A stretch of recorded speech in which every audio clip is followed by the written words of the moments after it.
बिस्मिल्लाहिर्रहमानिर्रहीम।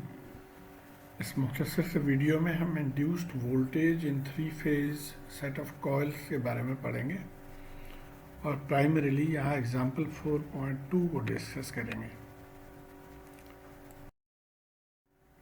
तो ये आपको आइडिया होगा डेफिनेटली, इस तरह के बहुत सारे कॉइल्स होते हैं स्टेटर के अंदर, और एक कॉइल के अंदर जो वोल्टेज इंड्यूस्ड है वो इस फार्मूले से दिया जाता है, ई इंड्यूस्ड, ये फ्लक्स हो गया, ये इसके स्पीड ऑफ रोटेशन है, और कॉस ओमेगा टी। और अगर एक से ज़्यादा कॉइल हो, नंबर ऑफ कॉइल अगर एन सी हो, तो एन सी से इसको मल्टीप्लाई कर दिया जाता है। तो ये एक सेट पे इतना इंड्यूस्ड वोल्टेज। अब यहाँ पे देखें, एक सेट ये है, सेकेंड सेट और थर्ड सेट, ये तीन फेज के लिए तीन सेट यहाँ पे जाहिर किया जा रहा है, और यहाँ भी आप इसी तरह से तीन कलर्स में देख सकते हैं।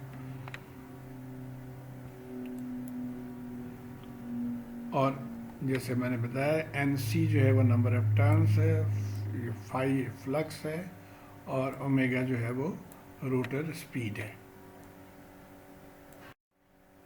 अब आ जाते हैं हम सवाल पे। Following information is known about the simple two-pole generator.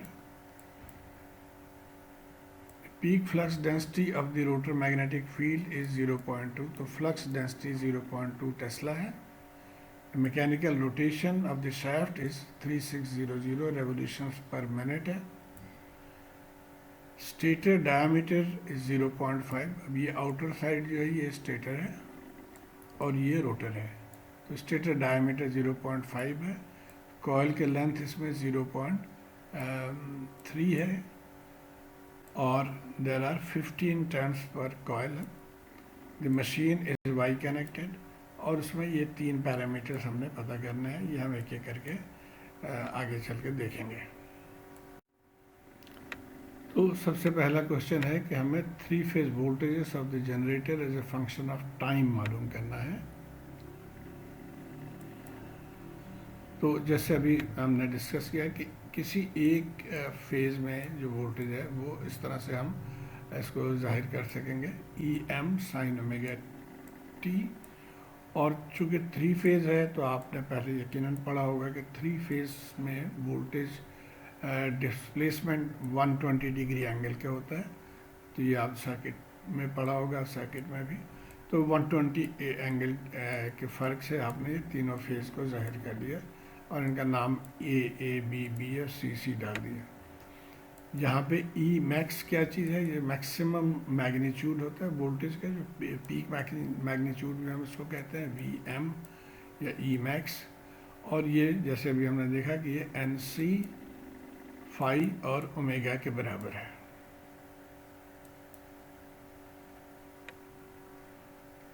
अब क्वेश्चन में ये पैरामीटर्स गिवन है, स्टेटर डायमीटर है, लेंथ ऑफ द कॉइल है, नंबर ऑफ टर्न्स है, फ्लक्स डेंसिटी गिवन है, और स्पीड गिवन है।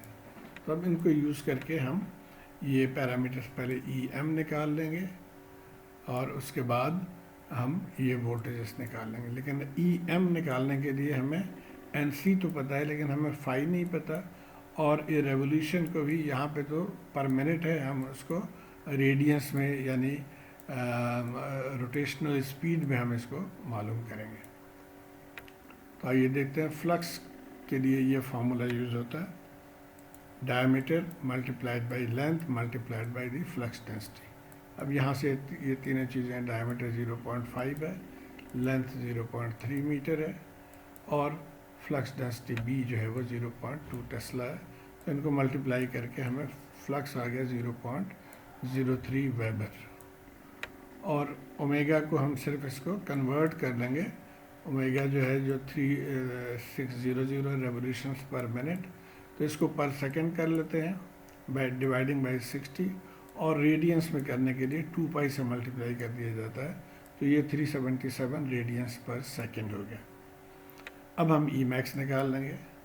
सो ई मैक्स इस फार्मूले में हमने पुट कर दिया, एन सी 15 टर्न, फ्लक्स हमने यहाँ से निकाला था, और ये 377 रेडियंस। तो मैक्सिमम वोल्टेज जो है वो 169.7 वोल्ट आ गया। अब सिंपली इस फार्मूले में डाल के हम तीनों फेजेस के वोल्टेजेस हमने ये निकाल लिया। तो ये पहला सवाल हो गया। अब पार्ट बी क्वेश्चन का है what is the RMS phase voltage of the generator. तो आपको पता है कि आरएमएस फ्रॉम पीक कैसे निकालते हैं, √2 से डिवाइड कर देते हैं।